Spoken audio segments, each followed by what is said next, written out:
Hi guys, and welcome back again to my kitchen and to my channel. Me, I'm gonna make you guys up a carrot and raisin salad. A lot of people have been asking me how to make the salad. It's so easy and it's so simple. I'm going to show you how to make the salad. It is nice as a side dish. You can just eat it just like that. Eat it with just about anything. I'll show you how to put all this together. Come on, let's get started. Jamaican. Here comes a rude boy Jamaican.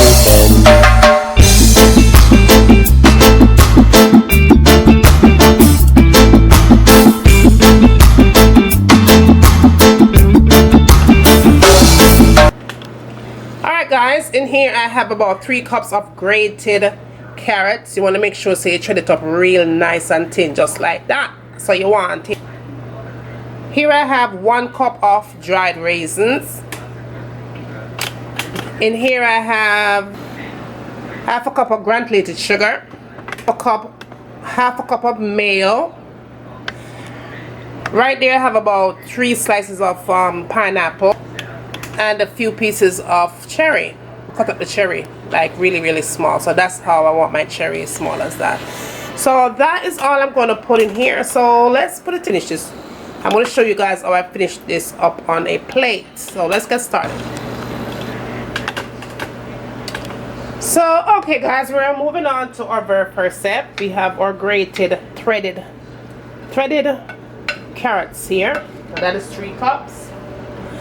I'm going to just go ahead and add my raisins to that, and don't do anything to the raisin. You just want to put dry raisin in there. And then I'm going to put my pineapple, and then I'm also going to put my cherries in. Just mix that in a little bit.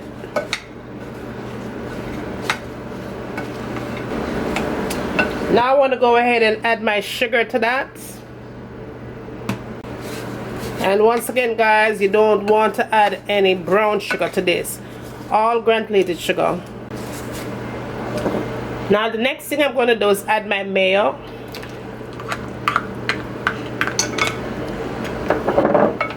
And toss that around until everything comes together nice and smooth. And this is how simple it is, right? That's how simple it is. Easy to make. Now I'm going to go ahead and I'm going to put this on a plate and let you guys see how you can eat this on a plate. So I will see you back. Okay guys, I'm all done. That's a full course meal right there. All I'm going to do is just top it off with a little bit of scallion. And there you have it. Easy, fast, and simple. Okay guys, I hope you enjoyed this recipe. It was easy to make, and trust me, it's really tasty. Alright, don't forget to thumbs up, like, share, subscribe. Let me know what you'd like to see me cooking next in my kitchen. And as always, from my kitchen to your kitchen, enjoy! I'm going to let this cook for a good 30 minutes on medium heat. Cover it up nice and make it simmer. And when it's done simmer, a time for we eat. So see you back in a few minutes. So this is in with your foundation, full coverage, you know, like bam. And last but not least, the last thing I tend to go for in my makeup collection is this palette right here. Let me show you what this baby looks like. It has a whole bunch of concealers. I believe it's $10 for this palette.